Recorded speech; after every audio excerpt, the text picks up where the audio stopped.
Hello everybody, Oliver G here from the Earful Tower podcast, proudly brought to you by all the members on Patreon and Substack who keep this thing spinning.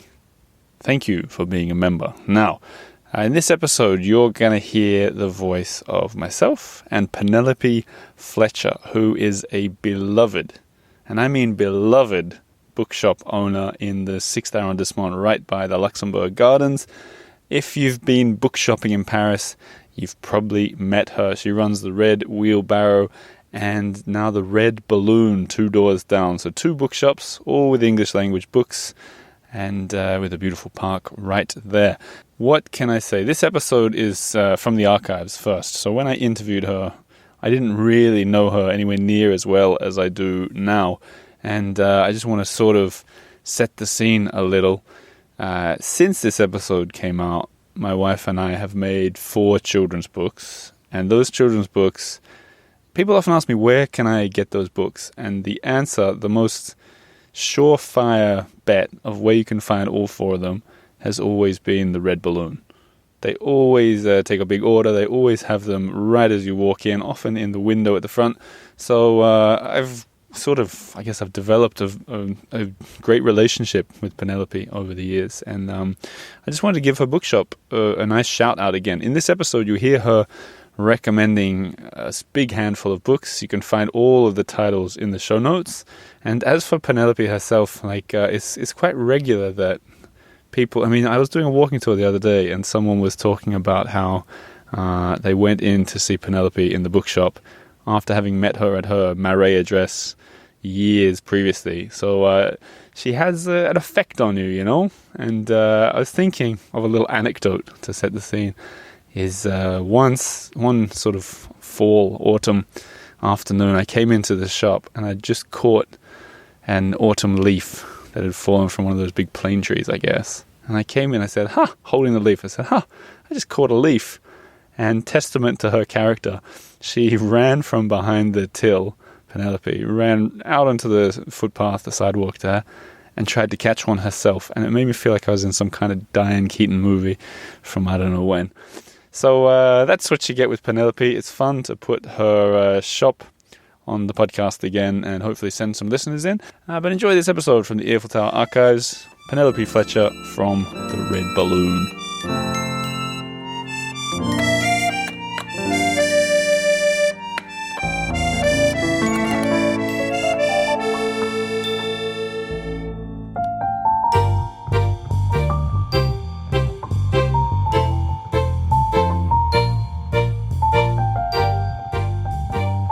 First things first, we have to talk about the heat wave. Mm-hmm. How are you managing in a small bookshop next to a big park like this? Well, we're very lucky because of the shelves and the books. It's quite dark, and I haven't turned on the overhead lighting, and so it's quite cool in here. Yeah. Is that a thing I didn't know about? Books keep the cool in? Is that a thing? Yeah, they heat the place in the wintertime and they keep it cool in the summertime. Are you being serious or are you being poetic right now? Something in between. Right, okay. Okay, so let's talk, to paint a picture for the people listening at home who maybe have never heard about the Red Wheelbarrow. Maybe people are thinking, why is it called the Red Wheelbarrow for a start? Mm-hmm. Well, I used to have a bookshop in the Marais called the Red Wheelbarrow, and this is a second bookshop with the same name. Mm-hmm. And originally in 2001, I called the first bookshop the Red Wheelbarrow because it's a very simple haiku poem written in 1923 by William Carlos Williams, the American poet, who was also a doctor. Right. And it's a very simple poem. It goes something like... So much depends upon a red wheelbarrow glazed with rainwater beside the white chickens. The reason I chose it in 2001 was because of the bureaucracy of starting a business in France, that there are so many things that depend on other things. And so it was a very simple... It was a kind of a joke to myself because it was referring to another kind of depending on... I mean, you have to start a business in France, you have to have a shop location before you can begin your company, but you can't begin your company before you have a shop location. And to get your shop location, you probably have to cut all this out. No, not at all. There's a lot. That's a really similar thing. That sums up France in a lot of ways. I mean, people There's a lot of catch-22s. Exactly. People talk about that. You need a job for a bank account and a bank account for a job. Yes, exactly. Or you need... you need a French. Another one is you need a French guarantor to rent an apartment. But if you just moved here, you probably don't know anyone French. It's a tricky. It's very difficult, and you need a team of people who sort of think you around these things so that you can. Absolutely. But did you move here then, early 2000s? Is that what you said? No, I moved here in 1990, and I opened my first bookshop when I was 19 years old on an island on the west coast of Canada. An island on the west coast of Canada. Hang on, let me get this. So what's that like? I come from an island called Hornby Island, which is an island off Vancouver Island. Really? So in the Salish Sea on the west coast of Canada. Hang on, what's it called? The Salish Sea? Yes, the Salish Sea. I feel like you're just reciting poetry to me rather than telling me real things. I don't know what to believe anymore. That sounds really nice. Okay, so you've been opening bookshops and you've just stood up and walked away. Yes. I was going to show you. You found a book. Stories from the Magic Canoe of Waxade. That's where I'm from. Okay, that's something I can check out. Okay, Waxade. Is that a typical name for Hornby Island? No. That's not actually This is a bit further north. But the Salish Sea used to be called the Gulf of Georgia. Right. And about 15 years ago, they decided to call it something which actually relates more to the... Are you saying Salish? Like Salish. S-A-I-L? S-A-L-I-S-H. Great, I'm loving this. I think you're definitely... Well, I think you're the first person from the Salish Sea that I've had on the show, so this is a new territory that we're in. But back to Paris. You've been opening bookshops since you were 19.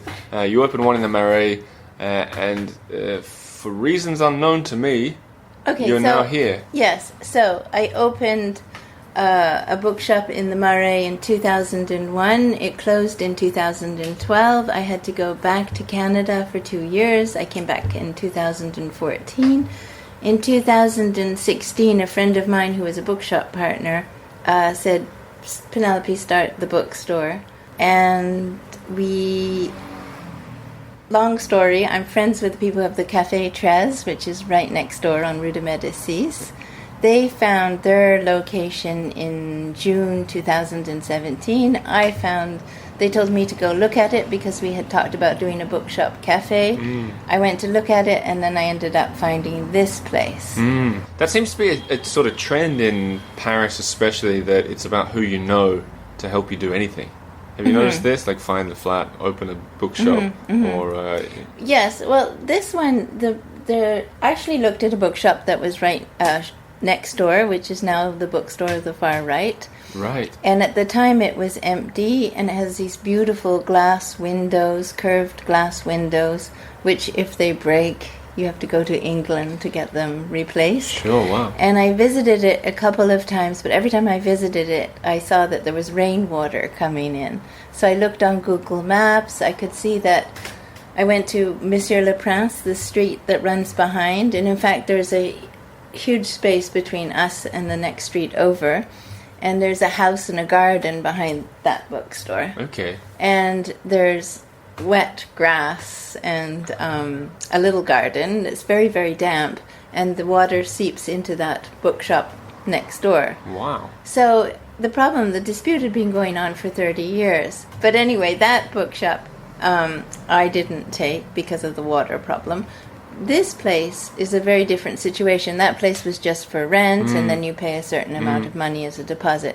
This place you have to buy a cession de bail, because it has been a bookstore since 1930. It was the same bookstore from 1930 to 2018, and it was the last second-hand science bookstore in Europe, probably. And does that mean that France, they wanted to sure. keep it? They wanted to keep it as a bookshop. The people sold it, the lease, because his children didn't want to carry on being booksellers. But it has been a bookstore here. So we have all the original, well, on this side we have the original bookshelves from 1930. Great. And we left the little numbers that were here. Yeah, nice one. And those bookshelves over there are more recent, probably the 1970s or 80s. And we painted blue. I don't know what you call that blue. I'd call it Salish sea blue. Salish sea blue. Yeah. It's very nice of you. The blue was chosen by one of my bookshop partners, Kate Van Houten, who's the wife of Matsutani, who has a show on at the Pompidou at the moment. Yeah. And she runs a small press as well. And so she chose this blue, which is a little bit like, what is that painter called where they have the blue? Pollock? No, there's a different kind of blue. Klein? Yes. Yeah. It is not quite Klein blue. No, that's kind of brighter. Yeah. I'm amazed I knew that. Now, I want to talk about books, but I also want to talk just briefly. A listener to this show emailed me that there was a big story about you in that far-right bookshop. Mm-hmm. Was it the Washington Post? It was originally in the Washington Post. Right. Recently, it came out in French in the International Courier. Did that bring a lot of customers in here? Yes. Yeah. A huge amount of... it worked in two ways. It was really wonderful for us, for people who read it and then they wanted to come in to see the bookstore and encourage the bookstore. And on the other hand, it also told people that we were back open again. Right. So that was wonderful. And do the people come in and they say, hey, I read about it in the Washington Post? Yes. Great. Yes. And what is it? What I'm thinking now for the Earful Tower listeners out there, what should they say when they come in? Should they say, hey, Penelope, heard you on the Earful Tower?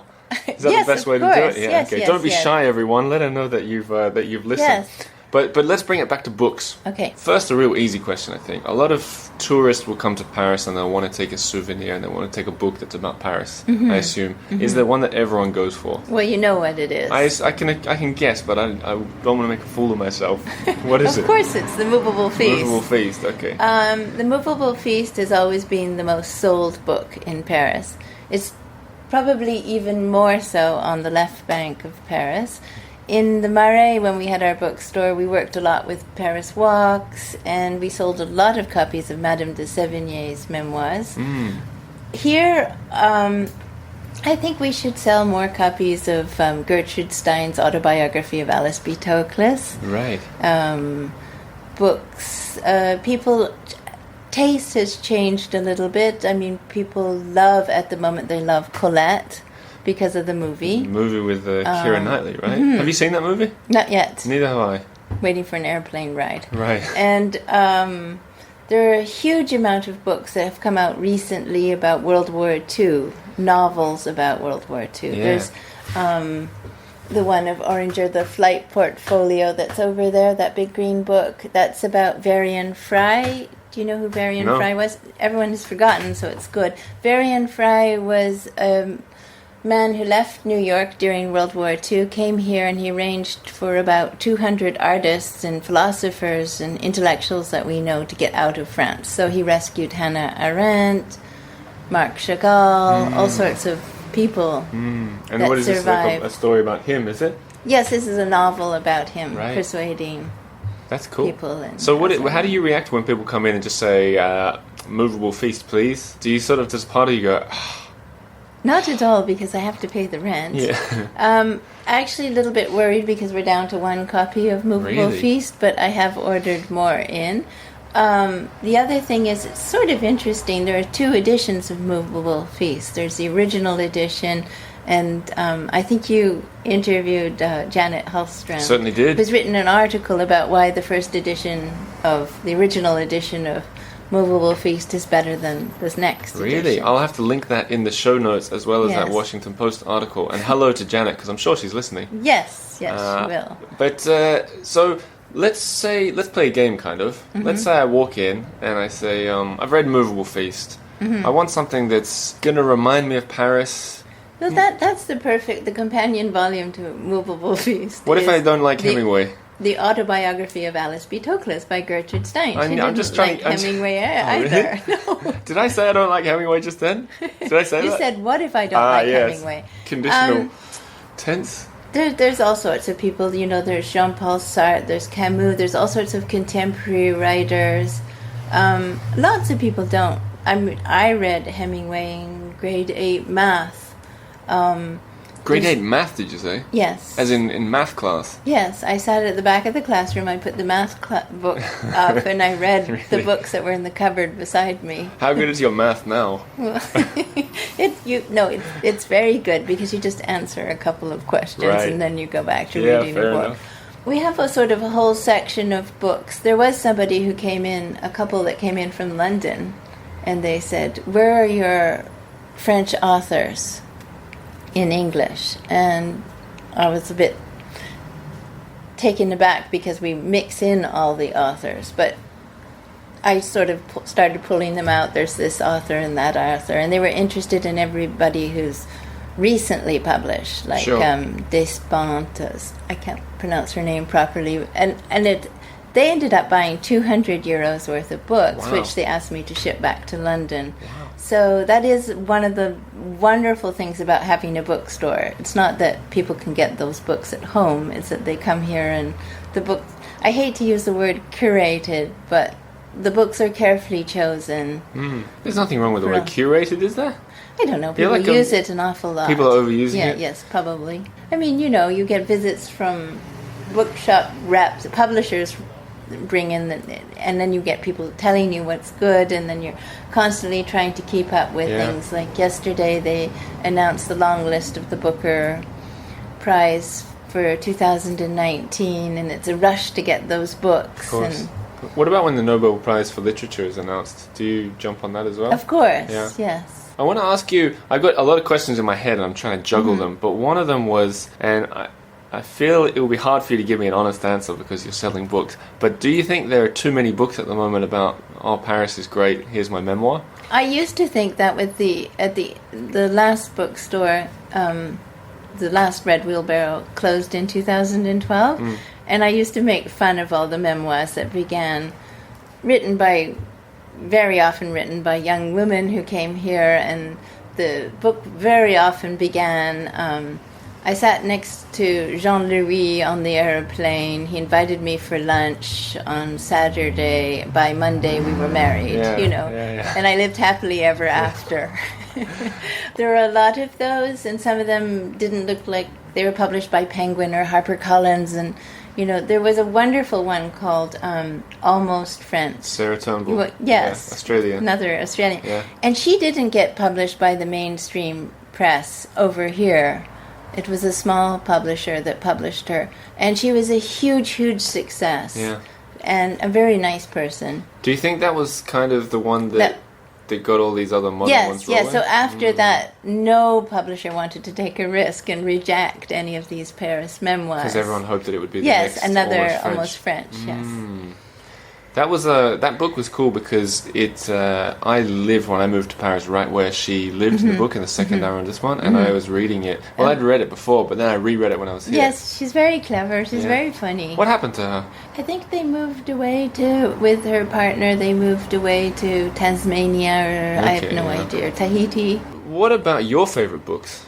You can get as tricky as you want. I feel like I won't have heard about what you're going to say, but you can recommend a few. My favorite books change all the time, and very often they're books we've run out of because I've recommended them. But my favorite good, easy read at the moment is the same for every bookseller that comes in here from the United States or wherever, and it's Circe. Circe as in... Circe as in the goddess who turned men into pigs. So with Xerxes, like that? No, not Circe, like Circe by Madeline Miller. Circe like Circe, this. okay. She was the goddess that Ulysses, when he was on his way back to Penelope... who you were named after? Of course. Cool. Circe was the woman who turned his men into pigs, Okay. and then he convinced her to turn them back into men. And then he lived with her on her island for 2 years. Circe is her story of her entire story. And wasn't that a New York Times #1 bestseller? It is. I'm reading it off the front. But no, it's been tremendously successful because it's beautifully written. It's a good read. It's a fast read. Cool. An escapist read. Yeah. I also love. This is the first interview I've done where the guest just keeps walking away from the microphone. Sorry. I love it. Walking on the Ceiling, which came out with Penguin Riverhead in United States, is by Aysegül Savas.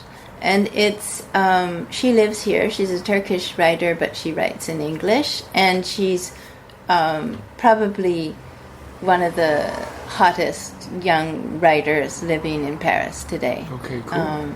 And she had a story that came out recently in the New Yorker, which is really the height of literary. You've arrived when you've got a short story in the New Yorker. Right. And Walking on the Ceiling is about I'm reading from the back cover because this is an interview, but it's about a young woman who comes to Paris and she's obsessed with this writer who writes about Turkey, but he's not actually Turkish. And then it goes back to Turkey.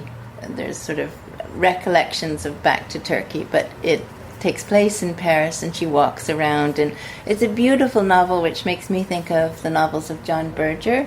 Cool. And everybody I've recommended this book to has come back to say they loved it. Excellent. And she also she writes essays. She's really one of the biggest upcoming writers that Paris has. So what I'm going to do for everyone listening right now thinking, I want to check that book out, all these titles that Penelope has mentioned are going to be in the show notes. And when I say that, if you've never figured it out on a podcast before, when you're listening, you can scroll, I guess, upwards. Is that what I'm doing here? Yes. Scroll upwards when you're listening on the phone, and all the text will be there. Oh, great. So you'll put in Demystifying the French by Janet. Yes. Janet's had a whole episode. Yes, I know. But I'll put it again, Janet, don't worry. What about, this show is also about Paris. Paris is the other guest of the show. I want to talk a little bit about that. For one thing, we're in a really, you're in an amazing location. Is it Medici or Medici? How do you say it, the fountain there? Yeah, Medici. Medici? You're asking the wrong person. I'm Mrs. Malaprop. Well, that, as far as I know, that fountain that's 100 meters away is like a tourist destination in itself. A lot of the tourists. That's the fountain, the big long fountain that goes. Yes, front, it's right? an optical illusion. How is? I never understood that optical illusion. Well, I think it's explained on a plaque next to it. Okay. I looked at it trying to figure out optical illusion. Maybe it's just so good. Maybe there's no fountain there. It's just a series of trees that looks like a fountain if you stand there. It is beautiful. It looks like it's sloping up whereas it's flat. Okay, I'm going to check it out. I'll take a picture. Yeah, that is beautiful, and it's wonderful for us because we can go and see the front of the bookstore through the trees, sitting beside the water. But what's it like? Just being you don't live in the bookshop, I assume. I kind of live in the bookstore because I'm here all the time. Well, what's it like having this on your doorstep? Do you find yourself getting over there? Oh, well, that's an. I don't mean to lead us back to books, but that is a huge part of it. The loveliest thing about Jardin Luxembourg is the light, and it's wonderful to be opposite a wall of trees. And in the winter time, which can be quite depressing in Paris because you get these white-lidded skies which just sit on Paris. And if you live in the Marais or somewhere like that, the streets are quite narrow. Here, you get this sense of beautiful light movement, and in the evenings, on the other side of the wall here, the light comes in and plays, and it's really beautiful. And we have beautiful sunsets, and you can see the Senate through the trees, and the Senate gets lit up like a house. So when all the leaves are gone, you can see. You get some beautiful scenes. That's beautiful. Of the Senate, which is behind those trees there. And it's all they leave it lit up like a house. It looks like a large kind of manor house. How wonderful! But there are two books that I wanted to mention while you were talking about books. One is a series of books about a dog called Hudson. Right. And he goes to the dog park in the Jardin Luxembourg. And that one's called Paris Chien, Adventures of an Expat Dog. Of an expat dog? Yes. And he moves to Paris with his mistress. So this she's is a writer. Book, right? American? Yes. Because I see Mom. Yeah, hi, my name is Hudson. My mom is a writer, and we've come to live in Paris for a year. And he's this little dog, and they live in the 7th arrondissement. He can't wait to meet French dogs. I love it. Because dogs go out, people take dogs with them, and then, dogs get to sit at tables in restaurants. And then he's sort of disappointed he hasn't met any other dogs. The parks are often forbidden for dogs, but then he goes to Jardin Luxembourg that has up above that has a dog park. But then he realizes he doesn't understand the French that the dogs speak. So then he says he wants to go back, and he packs his little suitcase, says, I hate Paris, I want to go home. Sketches. I don't think so, Huddy, I have an idea. And then he goes to dog school, learns French from Madame Vera, who's a French poodle.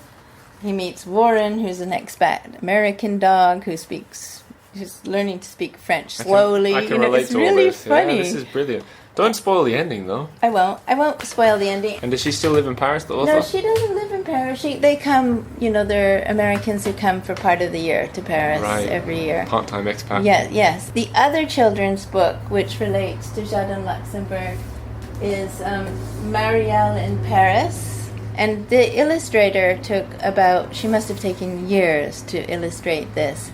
And this is the book that when I came into this shop about a week ago, there was an elderly woman flicking through, taking a picture of every single page. Really? Yeah. You remember she said she was sending it to her daughter so that... Oh, yes. But I kind of felt like, why are you taking a picture of every single page? Yes, she did come back and buy some little book. Yes, okay, yes. Good. Well, that's good. Yes, she wasn't taking pictures, so that can annoy you, but...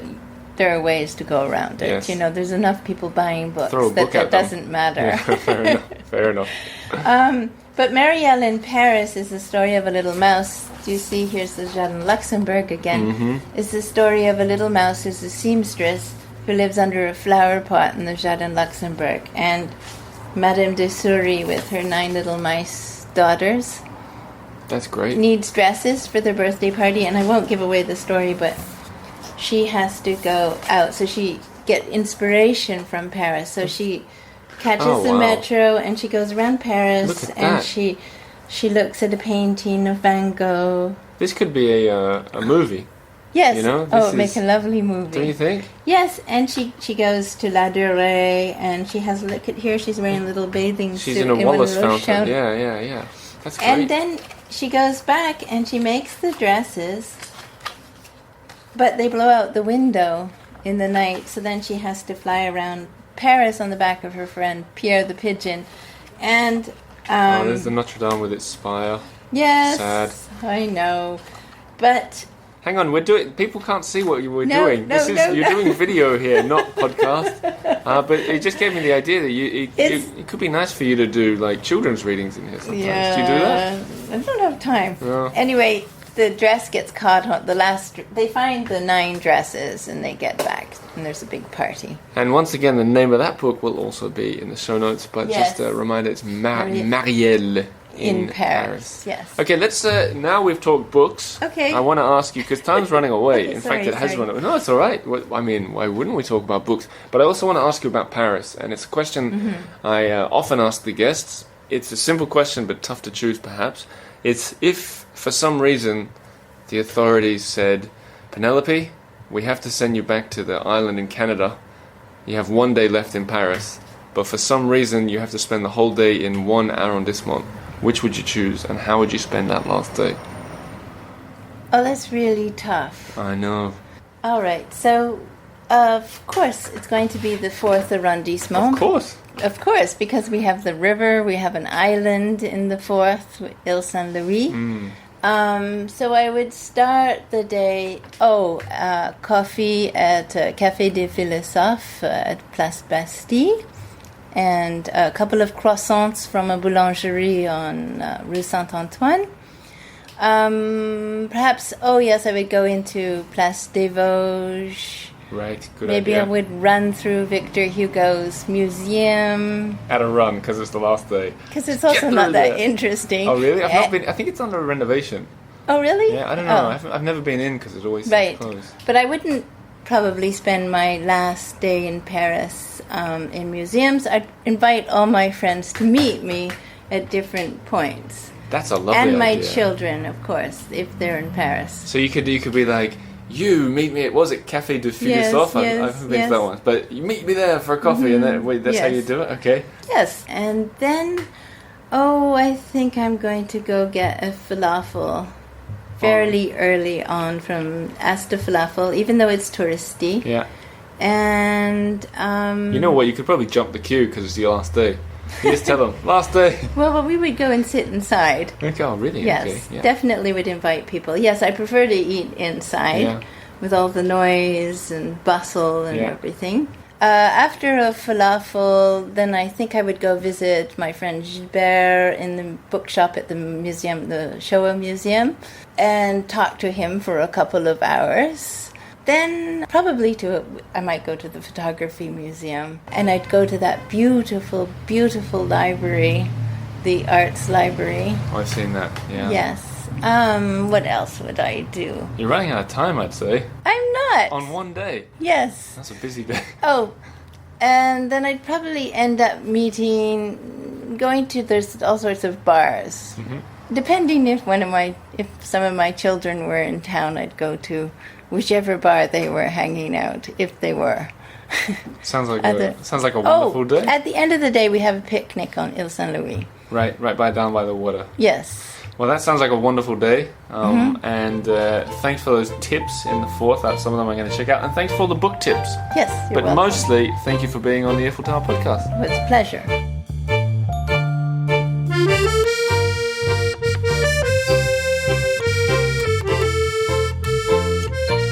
And that's it. I'll keep this short. If you haven't signed up on Patreon or Substack, you've been missing an entire extra season of podcasts that we call Why Not Wednesday. It's about evenings out in Paris. So not just restaurants. I'm talking about shows to go and see, talking about bars to go to, places to pop in for even just a dessert, activities. The idea is over 10 weeks we've been sharing surprise date nights with each other, and it's become quite a little community affair. We've been taking people's recommendations, and sometimes they're hits and sometimes they're misses.